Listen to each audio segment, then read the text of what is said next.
And welcome back to Hani and Ishu's Guide to Fake Dating by Adiba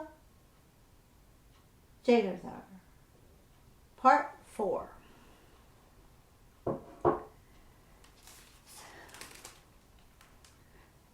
Oh, my glasses.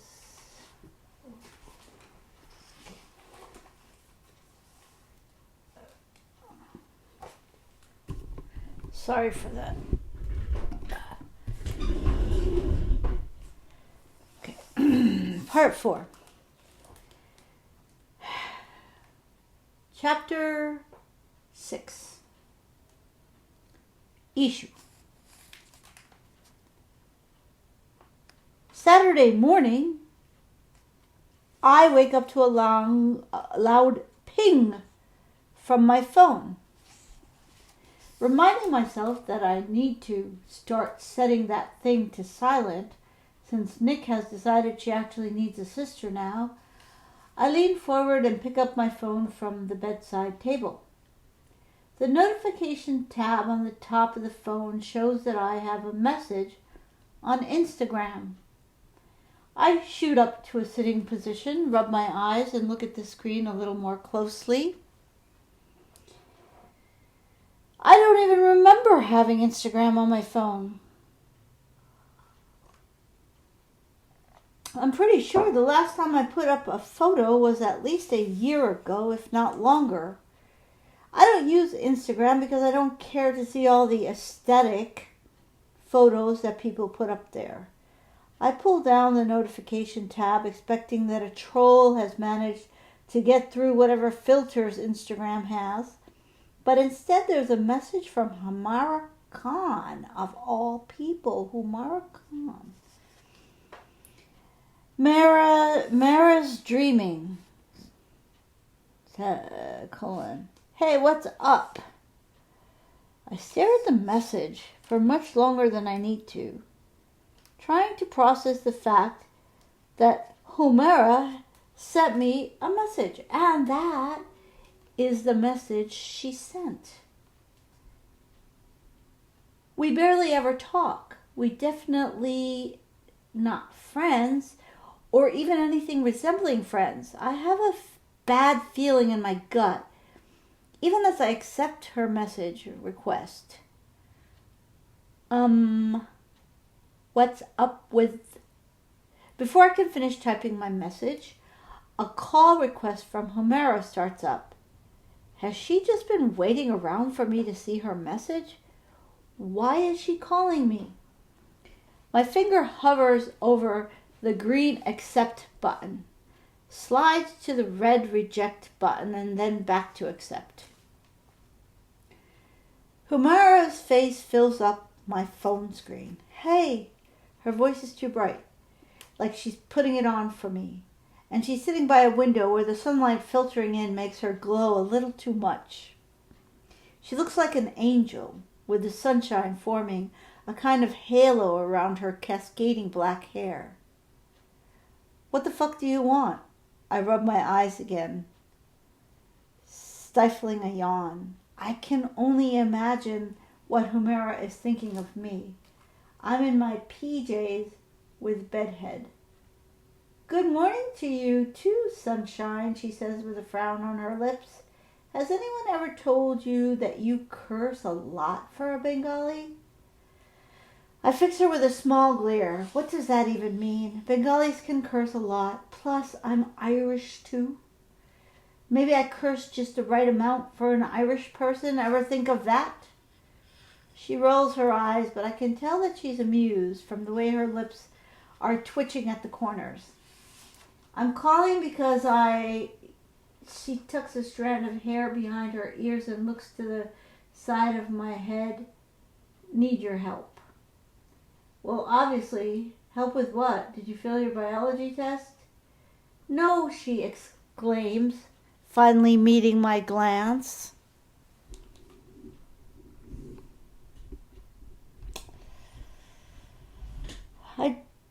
We don't even get our results back yet, but I'm pretty sure I did well on it. She actually does smile this time. Do you think everything is about school? Do you even have any hobbies outside of studying? Studying is not a hobby, I point out. And if you want my help, you're not doing a great job of warming me to your cause, which I still don't know anything about, by the way. Humaira sighs. For a moment, I think she won't even tell me what kind of help she's looking for, because she just looks around herself like she's trying to kill time or find an excuse or something. I'm just about to tell her to either hurry up or get on with it or hang up the damn phone when she finally starts speaking. Look, before I tell you, I just want you to know that this is a weird situation, and I just thought of you because I talked to you at your locker the other day, and in the moment, I couldn't think of literally anyone else. Okay, I have to admit that she has piqued my curiosity, even if I am a little offended at how much she emphasized literally anyone else. She takes a deep breath and says, so yesterday I kind of came out to my friends. Oh? That certainly isn't what I was expecting. She doesn't seem happy to be sharing this news with me either. She rubs at her arms and stares downward.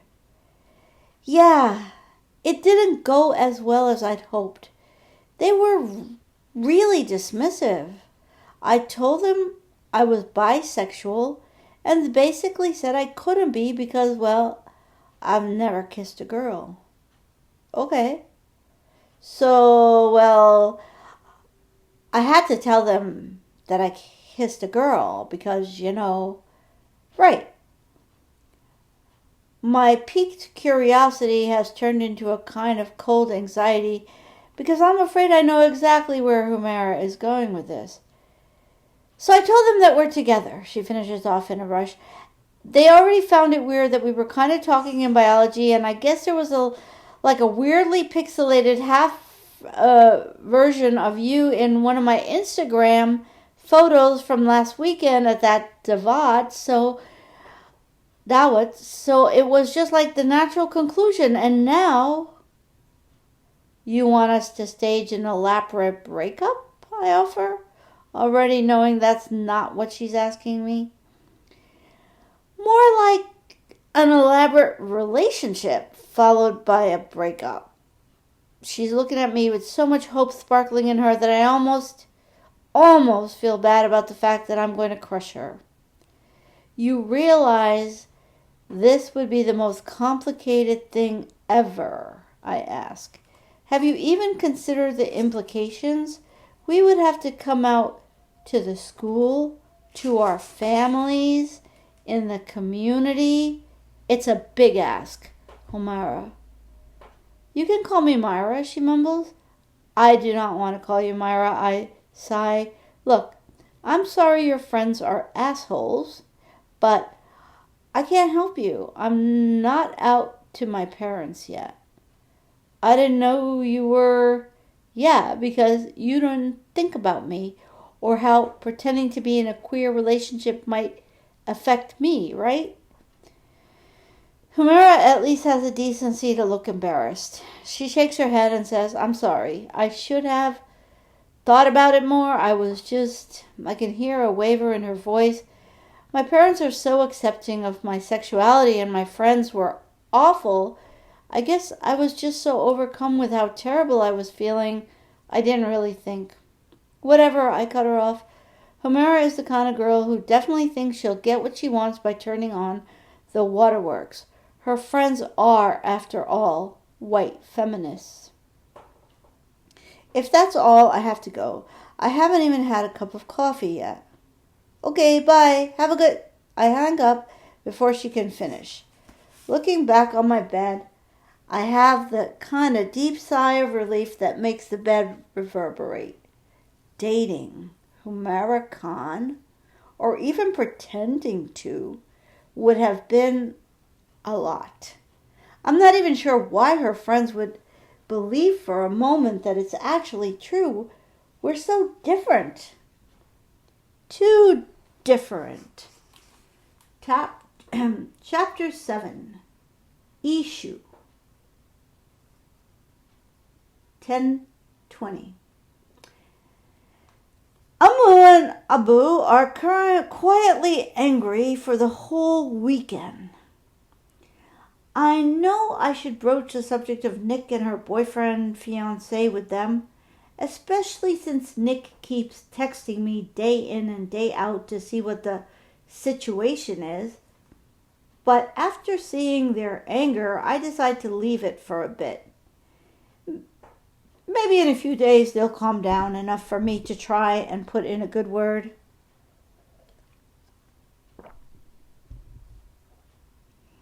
Though I'm not even sure what I could say to warm them to the idea of their apple-of-the-eye daughter going against everything they've worked for by dropping out of university.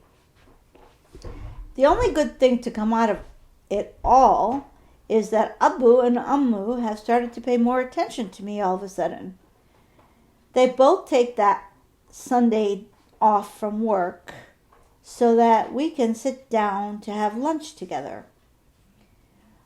I'm sure the news from Nick has got you thinking, Ammu says midway through our meal of rice, chicken curry, and dal. I knew it was coming, but it doesn't stop my heart from plunging into my stomach with nerves. Ammu speaks slowly, like she's really picking her words. We just want to make sure you know that sometimes people make mistakes like this. When they're young and they think they're in love, Abu sighs, like the very idea of love is preposterous. There are more important things than love, Ishu, or what young people think is love. You can't survive on love, Ammu adds. You survive on security, money, a good job, and with that, everything else will come to happiness and love and a family. And the most important thing is keeping your eyes set on your future goal, Abu says firmly. He holds my gaze with a hardness in his eyes. Do you understand? I nod my head, yes. I'm on track. I have good results, and I'm sure to get into a good medical course in university. Yes, Amma nods, though my good standing in school doesn't seem to be bringing her much satisfaction. Your sister was getting good results, too. She was perfect. Remember? Abu nods fondly, his face softening. It's like he's remembering a memory from a long time ago, even though Nick is only 3 years older than me. She should have been head girl. Maybe she would have got into the better university than Cambridge, Oxford. Maybe then she would be... I'm not sure being head girl would have changed the trajectory of Nick's life. Then again, I guess you never know. Ammu and Abu look so devastated, like they're mourning something as they chew their chicken curry and rice slowly. I don't know why I say it. The words just tumble out of me. I'm going to be head girl. They both snap to attention at that, Ammu with bright eyes and Abu with a flicker of suspicion. They don't choose head girls until later in the year, Abu says. Yes, I say slowly, but I'm pretty sure I will be. Because I have the best results and everyone likes me, I am definitely a top contender. Ammu smiles wider than I've seen her smile in a long time. Why didn't you tell us before? She leans forward and squeezes my hand for a moment before glancing at Abu. We don't have to worry about our issue. I told you. My heart fills up with a mixture of pride and guilt. Pride that Ammu is finally seeing me as the daughter that can succeed, that can fulfill her hopes and dreams. But the guilt, it goes deeper with every passing moment, because I'm pretty sure I could never be head girl. There are There are prefect and head girl applications at the office. They've been there since last week, and I haven't even thought to pick one up. Why would I? Being head girl is not about results or studies. It's basically a popularity contest, and I don't think I'm about to win one of those anytime soon. But if I'm not head girl, if I'm not even prefect, that'll be another blow to Ammu and Abu's expectations, another thing that we couldn't do for them. Despite everything they've done, they're still doing for us.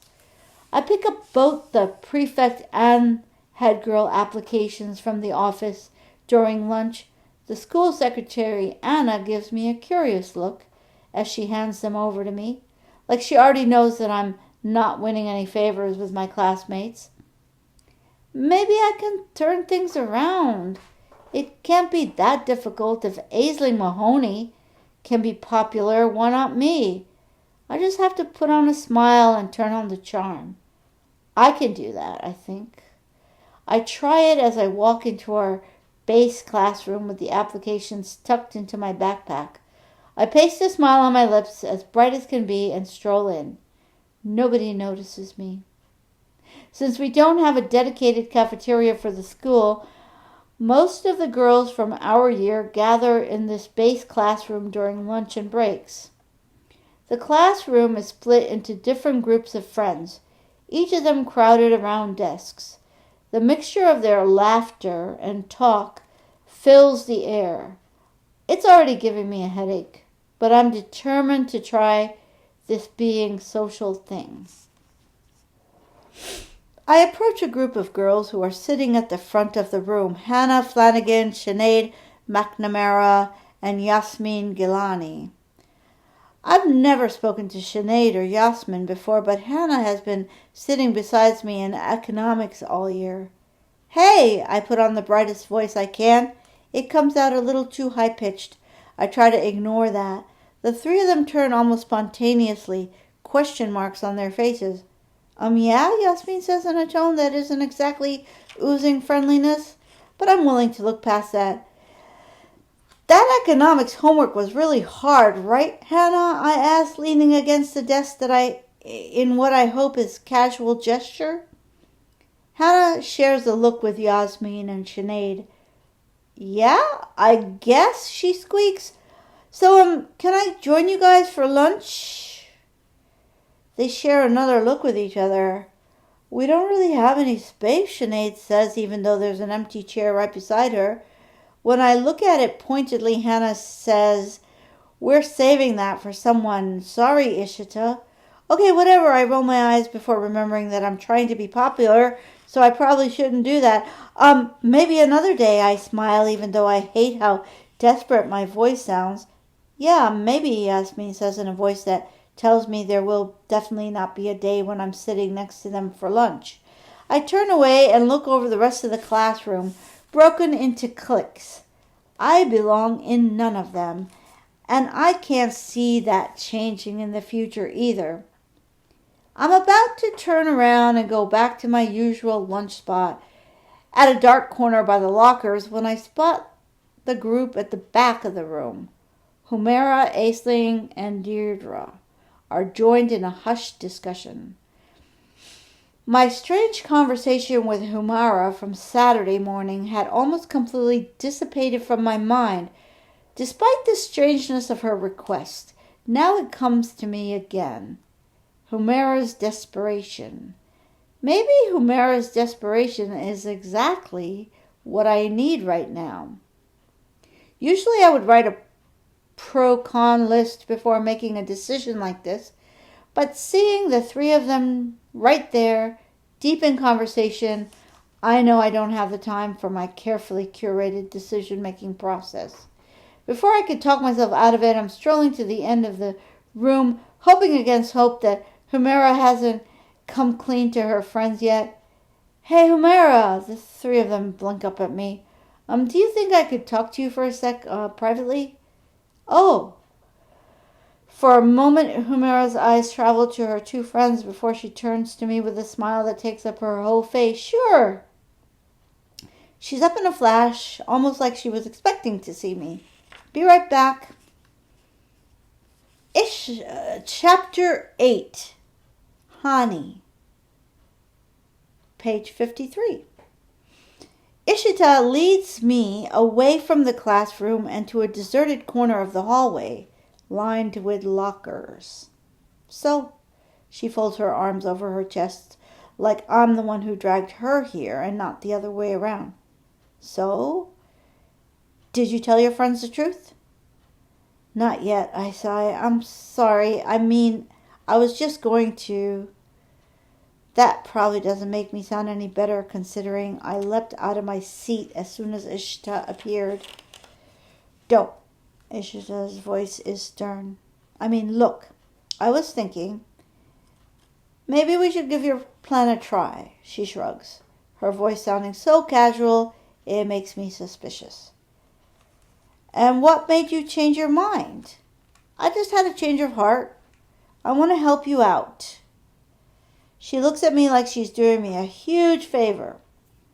If it was anyone else, I would believe that they were doing it out of the goodness of their heart.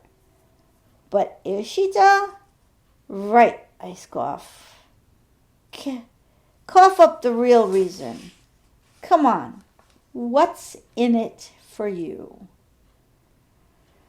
She finally drops her arms to her sides and says, I need to be head girl. It's so unexpected that I can only blink at her for a full minute. What? Head girl, I want to be head girl. Since when? You've never cared about that stuff. Yeah, well, I care now. And people like you, she frowns at me, like she doesn't quite understand why they do, but she's willing to entertain it. You're like friends with everyone.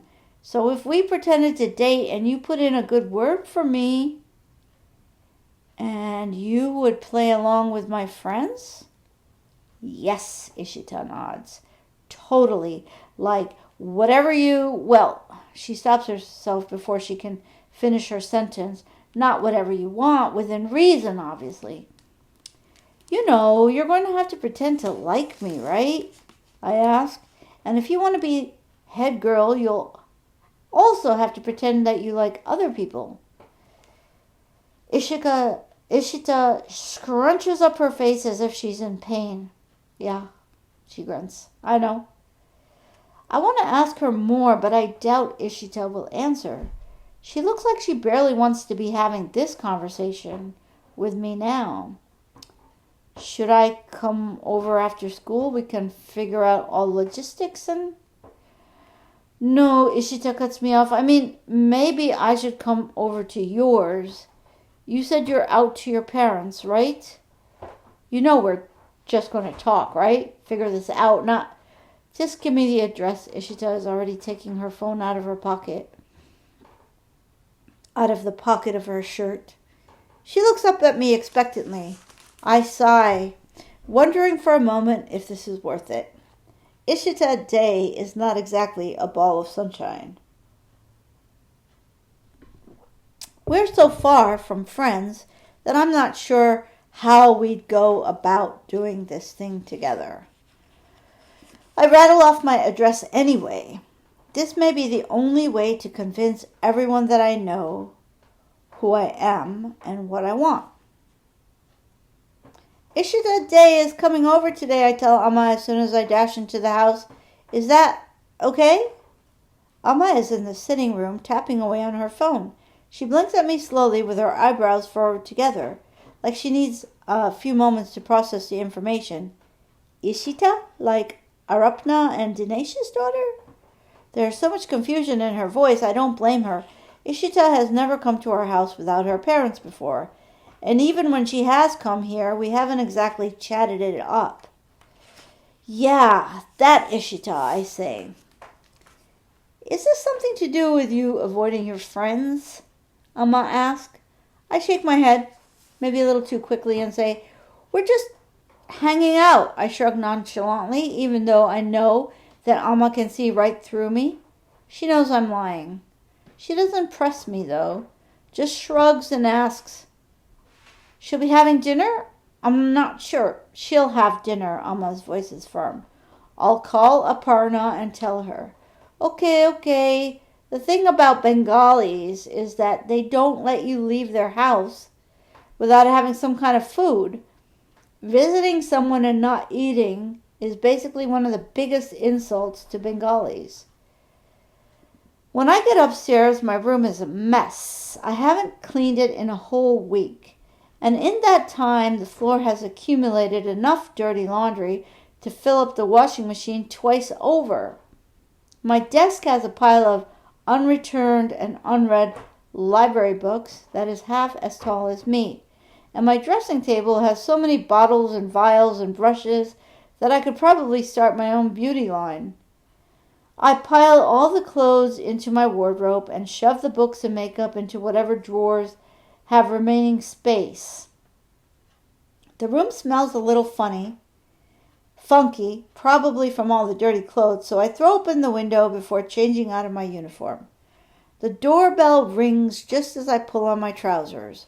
I rush downstairs hoping to beat Amma to greeting Ishita. No luck. Ishita is already inside when I get to the door. She's smiling at Amma, and her smile is so awkward that it looks as if she's in pain. Hey, you made it. I try not to let on that I'm panting a little from running down the stairs so fast. Ishita raises an eyebrow. I did. I can tell from the pained expression on her face that she's trying to be nice, even if she's failing pretty badly at it. Well, we should go upstairs. My eyes flicker between Ishita and Amma, because Amma is looking at me with a bemused expression. Do you two share classes? She asks. No, I say at the same time that Ishita says yes. I mean, I shoot Ishita a small glare. We both do the core subjects, obviously, so, Amma nods like what I said actually makes any kind of sense. She turns to Ishita and says, I called your Ammu and said you'll be staying over for dinner. Great, thank you, Auntie. Ishita shoots her another polite smile before following me to the stairs. What the hell was that? She whispers as soon as we're out of Amma's earshots. What the hell were you doing? I ask. Why couldn't you just have stayed quiet and let me handle it? Maybe because you look like a deer in the fucking headlights? We do have a class together. Biology, remember? I stop at the top of the stairs, fixing her with a glare. No cursing at my house, Ishita. She rolls her eyes. You can't be serious. If I wasn't serious, I wouldn't say it, would I? For a moment, I think she's going to fight me on it. Instead, she closes her eyes, takes a deep breath, and says, Fine. No cursing in your house. I smile. I really hadn't expected her to give in that easily. This is Ishita Day, after all. I lead her into my room, and she takes it in with narrowed eyes. Even with everything hidden away from her eyes, I can almost see her bite back a comment. Your room is nice, she says like it's a struggle to say the word nice. Thanks. You can sit. While she perches on the bed like she really doesn't want to touch anything, I take the comfy chair by my desk, facing her. So she holds my gaze for a long moment before turning away and saying, First of all, you have to tell your mom that we're together. What? Lying to Amma is the last thing I want to do, and I've already done it way too much in these past few days. Otherwise, you're going to give everything away, Ishita says. You were a disaster down there. Your mom definitely suspects something is up. Just easier to say that we're dating, right? Would Amma even believe that? She knows me better than anyone else in the world, and Ishita is not exactly my type. Though I guess Amma doesn't know that. There have never been any girls before. You weren't much better, you know, I shoot back at Ishita. You shouldn't have even rung the bell. You could have just texted me so I could open the door. You didn't even give me your number, she points out.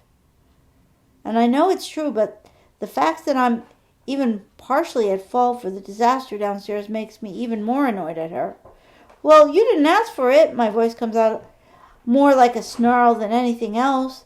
It even takes me aback. I haven't heard that kind of anger in my voice or even felt this constant itch of irritation since before Polash left for London. Ishita raises her palms in front of her like she's surrendering. This is not how couple acts, just so you know. Because you know a lot about what couples act like. The words are out of my mouth before I can take them back. She observes me with narrowed eyes for a moment before shaking her head and standing up. Okay, this is obviously a waste of time. I should just go home and find someone else to fake date. I didn't commit myself to anyone yet. There's a sinking feeling in my chest and it grows wider and wider with every step she takes. And she's taking mighty slow steps like she doesn't really want to leave. I imagine Aisling's smug face at lunch today and Dee's words from Friday echo in my mind. That helps me swallow down my anger. I'm sorry, Ishita halts in her tracks. I bite my lip, wishing that I didn't have to do this. I need you more than you need me, I guess. Ishita turns to face me. There's a flash of something in her eyes that I can't quite make out. I'm sorry, too. The words take me aback. Ishita Day apologizing instead of gloating in her win? We both need each other to make this work, so we should both try to make this work, right? I hold her gaze for a moment before taking a deep breath and nodding right. Sorry, I should have given you my number. You should have. There's a hint of smugness in Ishita's voice as she sits down. There's the Ishita I know. So I guess I can lie to Amma, I say. It'll be hard, but Amma will definitely figure out something's up if I don't. But then you'll be outed to my parents and to the school. Are you okay with that? Ishita shrugs. It's not being outed if I out myself, you know. As long as it doesn't get back to my parents, and it won't, I'm good. Okay, so you should probably call me Myra from now on. It's what my friends call. Nobody calls me Humaira. I am not calling you that, Ishita scoffs. That's a bastardization of your name. Why do you let them call you that? It's difficult to say Humaira. It's literally one extra syllable. Plus, they say Myra wrong. They say it like Mayor, which is a different name. I can't help the smile that bubbles up inside me. I don't think I've ever seen anyone get worked up over a name before. Look, you can't keep calling me Humaira. It's weird. Nobody calls me that. Maybe you should call me Hani. Fine, Ishita says. Then I guess you should call me Ishu. Cute. My smile widens. Ishita is definitely not an Ishu. Shut the fuck up, Ishita rolls her eyes, but I can see the corner of her lips twitching with her attempts to bite back a smile. It's what my family calls me, okay? I said no cursing. Sorry, again the apology. These words out of Ishu's mouth sound blasphemous. I stifle my surprise for it as fast as I can. If I say anything, she'll probably take it back. So I change the subject. If you want to be head girl, you'll have to do some stuff you probably won't want to do. You know, school events, parties, talking to people, being a pleasant human being. She frowns but nods. Yeah, I can do it. It was pleasant. I was pleasant to your mom downstairs. You looked like you were constipated, I say. I don't think anybody wants a constipated head girl. My constipation wouldn't stop me from doing a good job. So that's just fucking shit. Fuck. She clamps her hand over her mouth, her eyes widening as she looks at me. She looks so adorably terrified in the most un-Ishita way I've ever seen in my whole life that I can't help but burst out in a fit of laughter. A moment later, Ishita joins me until our laughter melds together in one large guffaw. If someone had told me Ishita, Day, and I would be laughing our asses off in my bedroom today, I would never have believed them in a billion years. Chapter 9. Hani. After our school laughter dies down, Ishu, and I settled down into a strange silence. It's not exactly awkward, but it's not comfortable either. Chapter 9 in the next video. Hope you're enjoying this. Comment, like, subscribe. On your head, lesbian. By the way, we can say the word lesbian. It's not bad. You don't have to be home. If you are bisexual, you're bisexual, but this girl doesn't sound bisexual to me. Just hates the word lesbian, just like almost everybody now. Come on.